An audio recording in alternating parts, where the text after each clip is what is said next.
आप सबका यहाँ स्वागत।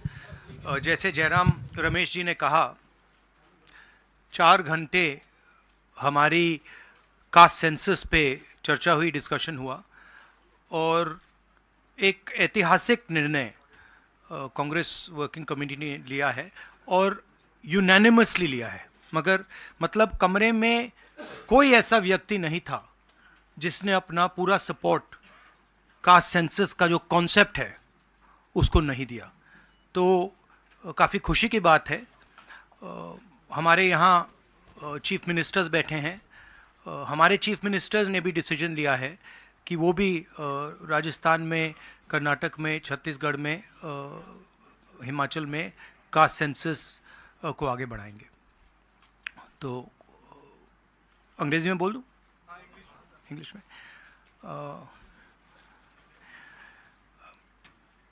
There's a very big decision taken today by the Congress Working Committee. Unanimously, the Working Committee has supported the idea of a caste census in the country. And I think it is a very, very progressive step, a very powerful step for the emancipation of the poor people in our country. We've also our chief ministers are also believe that it's an important step for them to take. So our states are also considering this and actioning this this step. If you have any questions, please feel free to ask them. एक minute एक करके संजीव, एक minute please रुक जाइए।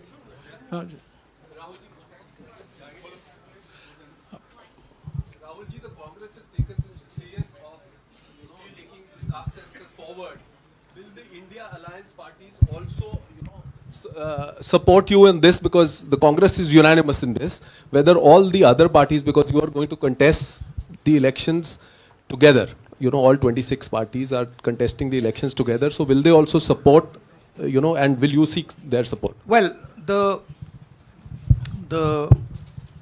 Congress president today chaired the meeting of the highest body of the Congress party, and the entire Congress party has decided that it is going to wholeheartedly not just support the idea of the caste census, but force the BJP to carry out the caste census or then get out of the way so we can carry out the caste census. Now, most of the parties in the India Alliance are unanimous that the caste census should be implemented. There might be a few who might have a slightly different position, and that's fine. We are quite flexible. We are not a fascist system. We are quite flexible. If somebody has a slightly different opinion, there's no problem. They can have that opinion. But I am confident that the vast majority of the Indian Alliance is going to support and push the idea of the caste census. हाँ जी madam. Hindi में बोल देता हूँ। आपका सवाल था कि क्या इंडिया अलायंस भी कास्ट सेंसस को सपोर्ट करेगी, तो मैंने कहा कि देखिए, कांग्रेस प्रेसिडेंट ने हमारी जो सबसे बड़ी डिसीजन मेकिंग बॉडी है उसमें निर्णय लिया है कि हम कास्ट सेंसस को इम्प्लीमेंट करेंगे। सिर्फ ये नहीं, मगर ये भी डिसीजन लिया है कि हम बीजेपी पर दबाव डालेंगे और उनसे करवाएंगे। अगर उन्होंने नहीं किया तो फिर उन्हें परे हो जाना चाहिए, क्योंकि देश कास्ट सेंसस चाहता है। अब जहां तक इंडिया अलायंस की बात है, मैं जानता हूं कि काफी पार्टी इंडिया अलायंस में इस निर्णय का समर्थन करेंगी। एक दो पार्टी हो सकती हैं जिनकी राय थोड़ी अलग हो। हमारे लिए कोई प्रॉब्लम नहीं है, क्योंकि हम कोई फैशिस्ट सिस्टम नहीं है। मगर ज़्यादा से ज़्यादा पार्टियां इस डिसीजन को पूरी तरीके से सपोर्ट करेंगी। हाँ जी मैडम। राहुल जी मैं पूनम, एक मिनट मैडम बोलिए। अच्छा, अगर आपका सवाल सुनिए, अगर आपका सवाल गहलोत जी से है या बघेल जी से या किसी हमारे चीफ मिनिस्टर से, उनका नाम पहले ले लीजिए प्लीज। राहुल जी मैं पूनम हूँ, अमर उजाला से इधर। मैं ये आपसे जानना चाहती हूँ कि राजस्थान ने कल रात को ही जातीय जनगणना को लेकर अपना जो रुख है वो साफ कर दिया है। आज से 5 राज्यों का चुनावी बिगुल बच गया है। तो क्या ये माना जाए कि ये 5 राज्य जो हैं वो कांग्रेस का लिटमस टेस्ट होंगे भारतीय जनता पार्टी के ऊपर दबाव बनाने के लिए कि वो जातीय जनगणना कराएं? देखिए, ये जो आपके शब्द हैं लिटमस टेस्ट, ये केमिस्ट्री में चलते हैं, ये राजनीति में नहीं चलते हैं। हमारी सिंपल सी बात है, हम सब ने निर्णय ले लिया है कि हिंदुस्तान के भविष्य के लिए कास्ट सेंसस जरूरी है। एक कास्ट सेंसस के बाद एक नया डेवलपमेंट का पैराडाइम खुलेगा और हमने निर्णय ले लिया कि हम ये काम करेंगे। तो ये मैं आपको आज बता रहा हूं कि कांग्रेस पार्टी इस काम को पूरा करके ही छोड़ेगी। और याद रखिए, जब हम वायदा करते हैं हम उस वायदे को तोड़ते नहीं हैं। हाँ सुनील, हाँ सुनील, एक मिनट सुनील।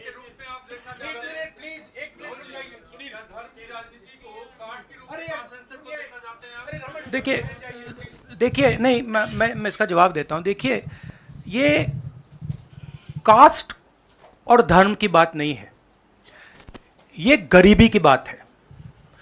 हिंदुस्तान के ओबीसी, हिंदुस्तान के दलित, हिंदुस्तान के आदिवासी और हिंदुस्तान के गरीब लोग, इनके लिए यह काम किया जा रहा है। आज क्या हो रहा है, 2 हिंदुस्तान बन रहे हैं, एक अदानी जी वाला और दूसरा सबका। कास्ट सेंसस साफ दिखा देगा कि हिंदुस्तान में लोग कितने हैं, कौन है, और हम वहां नहीं रुकेंगे। उसके बाद इकोनॉमिक सर्वे होगा तो हमें यह भी पता लग जाएगा कि कितने लोग हैं, धन किसके हाथ में है, धन कहां है, एसेट्स किसके हाथ में है। और फिर जैसे मैंने कहा, जो एक्सरे हमें, और मैं कहता हूं शायद इसमें मेरी भी गलती है, जो हमने पहले नहीं किया उसको अब हम पूरा करके दिखा देंगे, क्योंकि इस एक्सरे की जरूरत है। अगर हम नया पैराडाइम, नया डेवलपमेंट का पैराडाइम चाहते हैं जहां सबको न्याय मिले, उसके लिए हमें कास्ट सेंसस करना ही होगा। Sir, you've heard the Prime Minister in Hyderabad, give his counter to the caste census and about, the rights and what will happen to southern states and the various things. How do you view that? And also for the Karnataka Chief Minister, why doesn't he go ahead with the release of the caste census data? We are in discussions. We are very clear what our direction is. Those actions will be taken. I'll also let Siddaramaiah ji directly answer your question. So first, let me ask him to. You haven't answered that. I'll come back to you. He's asking about caste census in Karnataka. Our previous government in Karnataka, that is, the government, our Congress government was there between 2013 and 2018. Normally he doesn't need a mic. In 2014 and 15, we have entrusted this caste census and socio-economic survey of all communities to Permanent Backward Class Commission, headed by one Kantraj, then chairman of the commission. By the time our term is over, the report was not ready. When coalition government was there in Karnataka after 2018, the caste census report was ready, but the coalition government's chief minister, Mr. Kumaraswamy, did not receive that report. Now the report is lying with the Permanent Backward Class Commission. I requested now the present chairman, Mr. Jaiprakash Hegde, to submit the report to the government. If he submits the report, he will definitely issue the report. With caste census and socio-economic survey of all communities particularly other backward communities. एक minute please. अरे एक minute रुक जाइए ना. जवाब दे रहे हैं. राहुल जी जवाब दे रहे हैं. On the Prime Minister's, yeah, the Prime Minister is making unconnected statements. What the caste census has to do with, representation of the South is very difficult to understand. Now, the problem is that the Prime Minister is incapable of doing the caste census. I'd like to point out something quite interesting. There are हमारे 4 chief ministers हैं. 4 में से 3 OBC वर्ग के हैं. BJP के 10 chief minister हैं, 1 OBC वर्ग के हैं, और वो भी कुछ ही दिन में चीफ मिनिस्टर नहीं रहेंगे. तो बात बहुत होती है ओबीसीज की, मगर नरेंद्र मोदी जी को यह बताना है कि ओबीसीज के लिए आपने किया क्या. मैंने पार्लियामेंट में उदाहरण दिया कि 90 अफसरों में से 3 अफसर ओबीसी वर्ग के हैं. नरेंद्र मोदी जी ने उसके बारे में कुछ नहीं बोला. उन्होंने यह भी नहीं बोला कि हां यह गलत है. उन्होंने बोला, एक शब्द नहीं बोला. मतलब उनके लिए यह एक्सेप्टेबल है कि हिंदुस्तान में जिनकी शायद 50% आबादी है अप्रोक्सीमेटली, उनका सरकार को चलाने में कोई भी हक ना हो. तो ये तो सच्चाई है, रियलिटी है. प्राइम मिनिस्टर सीधा कह दें कि हम कास्ट सेंसस का डेटा रिलीज कर देंगे. प्राइम मिनिस्टर सीधा कह दें कि अगला सेंसस कास्ट बेसिस पे होगा. वो कह ही नहीं सकते, क्योंकि प्राइम मिनिस्टर सचमुच में ओबीसी वर्ग के लिए काम नहीं करते हैं. प्राइम मिनिस्टर का काम ओबीसी वर्ग को डिस्ट्रैक्ट करने का, ओबीसी वर्ग के ध्यान को इधर उधर करने का है. जो सच्चाई है कि ओबीसी वर्ग, दलित वर्ग, आदिवासी वर्ग को कितनी भागीदारी मिल रही है, उससे डिस्ट्रैक्ट करने का पूरा सिस्टम बना रखा है आरएसएस ने और नरेंद्र मोदी जी ने. और नरेंद्र मोदी जी उनके मेन इंस्ट्रूमेंट है, मतलब सेंट्रल औजार हैं. उनका यही काम है कि भैया ओबीसी की भागीदारी ना हो, ध्यान इधर उधर जाता जाए. हाँ संजय. राहुल जी, प्राइम मिनिस्टर और बीजेपी का एलिगेशन है कि कांग्रेस कास्ट सेंसस को इसलिए ला के वो हिंदू कम्युनिटी के अंदर डिवीज़न पैदा करना चाह रही है. और ये राजस्थान में उन्होंने रैली में ये बात कही कि ये कास्ट सेंसस का मतलब कांग्रेस का एडवोकेसी का, राहुल गांधी का एडवोकेसी का यही लक्ष्य है. हमारा लक्ष्य, जैसे मैंने कहा, हमारा लक्ष्य है कि एक्सरे होना चाहिए. किसी को चोट लगती है, अस्पताल में पहला काम होता है, भैया देखिए एक्सरे कराते हैं, पता लगाते हैं क्या है, सच्चाई क्या है. हमें लग रहा है कि हिंदुस्तान में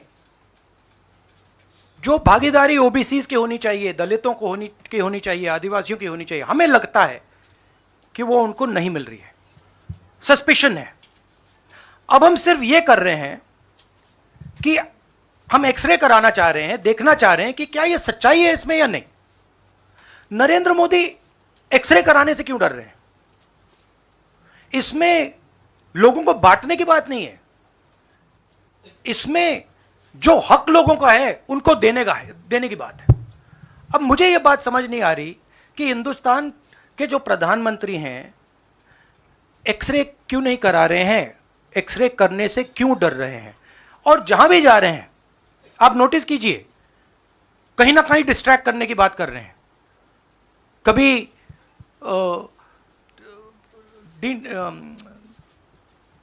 डिलिमिटेशन की बात कर रहे हैं, कभी कुछ और बात कर रहे हैं, कभी साउथ इंडिया की बात कर रहे हैं. मगर एक भाषण में नरेंद्र मोदी जी ने यह नहीं कहा कि देखिए जो राहुल गांधी ने कहा है 90 अफसर जो हिंदुस्तान को चलाते हैं उसमें से 3 लोग सिर्फ ओबीसी वर्ग के हैं. यह सच्चाई है, यह सच्चाई बीजेपी ने एक्सेप्ट की है. और उनको सिर्फ 5% बजट पर कंट्रोल है। यह प्रधानमंत्री अपने भाषण में नहीं बोल पा रहे हैं। क्यों? क्योंकि उनका लक्ष्य कुछ और है। उनका लक्ष्य डिस्ट्रैक्शन का है। और आप देखना, डिस्ट्रैक्शन करने के बहुत और तरीके निकालेंगे आने वाले समय में। एक के बाद एक, एक के बाद एक, एक के बाद एक डिस्ट्रैक्शन करने के तरीके दिखेंगे आपको। राहुल जी, एक दो सवाल और ले सकते हाँ हैं? जी। हाँ, मौसमी। राहुल जी ये पूछना चाह रहे थे कि जिस तरह से प्रधानमंत्री नरेंद्र मोदी कह रहे हैं, कहा जा रहा है कि कांग्रेस के लिए ये बहुत ज्यादा नुकसानदेह होगा, क्योंकि जो बची कुची अगड़ी जाति कांग्रेस के साथ है वो चिटक जाएंगी। तो पॉलिटिकली आपको लगता है कि ये कांग्रेस के लिए नुकसान वाला सौदा है? ये हमारा पॉलिटिकल डिसीजन नहीं है, ये न्याय का डिसीजन है, ये हिस्सेदारी का डिसीजन है। इसमें कोई पॉलिटिकल कैलकुलेशन नहीं है। हम हिंदुस्तान का जो मैस है, जो 50, 60, 70, 80% हिंदुस्तान की जो आबादी है, उसकी हिस्सेदारी की बात कर रहे हैं। और वो हिस्सेदारी देकर ही हम रहेंगे। ये हमने निर्णय ले लिया है। आप देख लेना, जैसे मैंने कोविड के बारे में बोला था, चाइना के बारे में बोला था, अब मैं बोल रहा हूं, कास्ट सेंसस होगा और हिंदुस्तान के गरीबों की जो हिस्सेदारी बनती है वो उनको मिलेगी, और वो काम कांग्रेस करके दिखाएगी। अजय। राहुल जी, आपने कास्ट सेंसस के बाद इकोनॉमिक सर्वे की बात कही है, वो क्या इकोनॉमिक सर्वे स्टेट में भी होगा क्या, कांग्रेस रूल स्टेट में? एक चीज़। और दूसरा, आपने पार्लियामेंट में कहा था कि आपके पास जो कास्ट सेंसस का डेटा है वो आप अनाउंस करेंगे अगर सरकार नहीं करती है तो। नहीं, तो मैंने ये नहीं बोला। करेंगे? देखिए, हमारे पास कास्ट सेंसस का डेटा नहीं है, क्योंकि कास्ट सेंसस का डेटा हिंदुस्तान की सरकार के पास है। तो ये मैंने कभी नहीं बोला है। मैंने ये बोला कि हिंदुस्तान की सरकार के पास कास्ट सेंसस का डेटा है, हिंदुस्तान की सरकार को उस डेटा को रिलीज कर देना चाहिए। और अगर हिंदुस्तान की सरकार उस डेटा को नहीं रिलीज करेगी तो जब हमारी सरकार आएगी पहले दिन हम उस डेटा को रिलीज कर देंगे। हाँ रवि। सवाल, आपने जो इकोनॉमिक सर्वे की बात की, देखिए सवाल क्या है।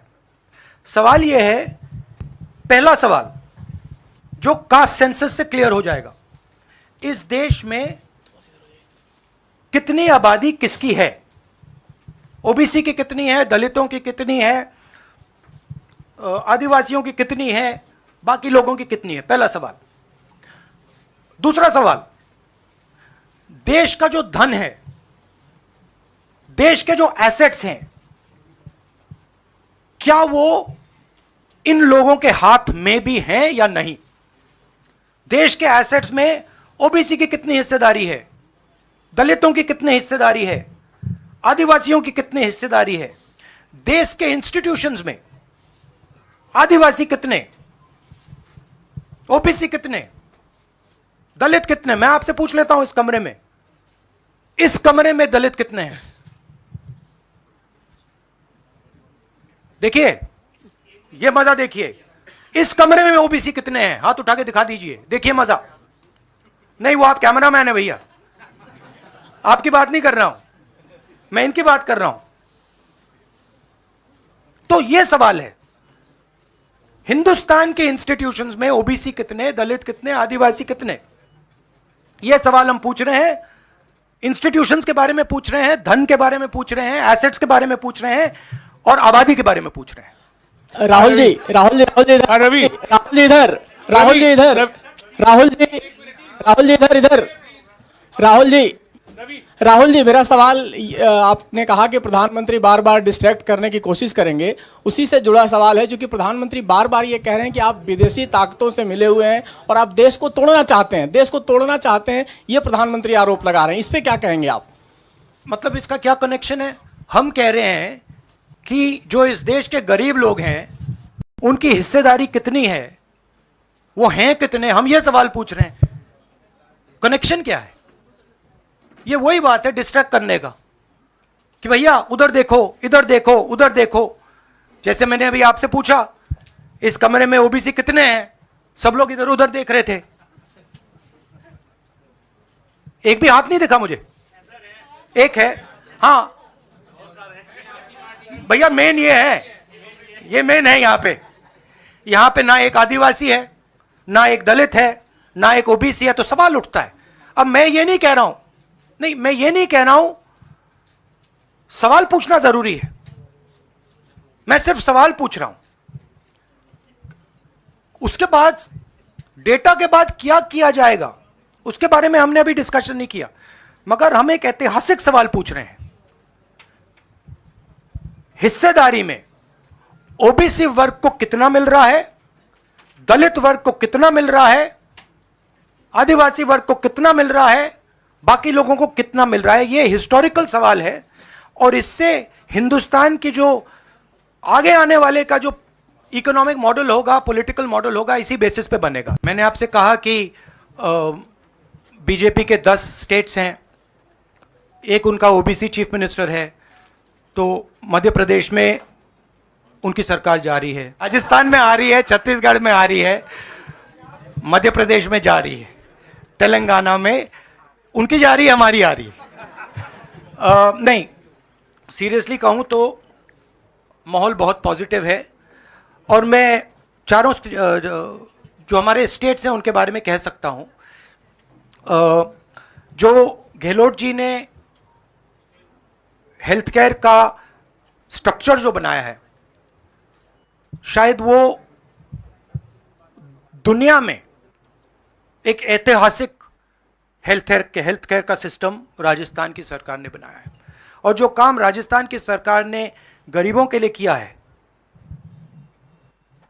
ऐतिहासिक काम किया है। कर्नाटक में हमारी जो 5 गारंटीज हैं, जो सोशल प्रोटेक्शन की जो स्कीम्स हैं, वो अनमैच्ड है। आप किसी भी स्टेट में चले जाइए, आप पूछ लीजिए, आपको ऐसा सोशल प्रोटेक्शन का स्ट्रक्चर नहीं मिलेगा। छत्तीसगढ़ में जो किसानों के साथ हमारे चीफ मिनिस्टर ने किया, जो उनको धान के लिए दाम मिलता है, सबसे ज़्यादा मिलता है हिंदुस्तान में। जो कनेक्टिविटी उन्होंने बनाई है, जो हमारे छोटे छोटे डिस्ट्रिक्ट्स में मैन्युफैक्चरिंग यूनिट्स लगवाए हैं, जो ऐतिहासिक काम किया है।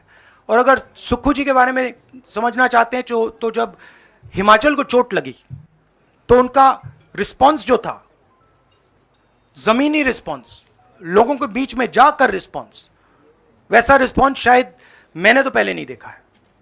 तो हमारी जो 4 सरकारें हैं अच्छा काम कर रही हैं। मुझे लगता है हम इन चुनाव में बहुत अच्छा करेंगे। मिजोरम में मैं अभी जा रहा हूं, काफी पॉजिटिव माहौल है और जनरली लोगों में गुस्सा है। 1-2 कारण हैं, बेरोजगारी, महंगाई और जो इनइक्वालिटी बढ़ती जा रही है कि अदानी जी जैसे लोग अमीर होते जा रहे हैं, देश के पूरे एसेट्स उनके हाथ पड़ रहे हैं, और किसान हैं, मजदूर हैं, वो गरीब होते जा रहे हैं। ये सबको दिख रहा है। तो इसीलिए हम प्रिपरेशन कर रहे हैं। कास्ट सेंसस हमारा फाउंडेशन है, मगर जो राजस्थान में इन्होंने हेल्थ केयर के लिए किया, वो हम नेशनल लेवल पे करने की सोच रहे हैं। जो किसानों के लिए ये कर रहे हैं, जो इनका सोशल सिक्योरिटी का स्ट्रक्चर है, वो हम इसको नेशनल लेवल पे इंप्लीमेंट करने की प्लानिंग कर रहे हैं। हमारी सोच है कि जो नरेंद्र मोदी जी और बीजेपी ने नफरत, हिंसा और डर का विजन दिया है, हम देश को मोहब्बत, रिस्पेक्ट और भागीदारी का विजन दें। और मुझे लग रहा है कि देश का जो मूड है वो बिल्कुल बदल चुका है। और ये बात अभी बीजेपी वालों को समझ नहीं आई है, मगर कुछ ही दिनों में उनको आस्ते आस्ते ये बात समझ आ जाएगी कि जो उन्होंने देश के साथ किया है, जो उन्होंने नफरत फैलाई है, जो उन्होंने इंस्टीट्यूशंस पर आक्रमण किया है, लोगों को डराया है, धमकाया है, नफरत फैलाई है, वो इस देश को अच्छा नहीं लगा है। तो ये मुझे लग रहा है। आप सबका बहुत बहुत धन्यवाद। नमस्कार।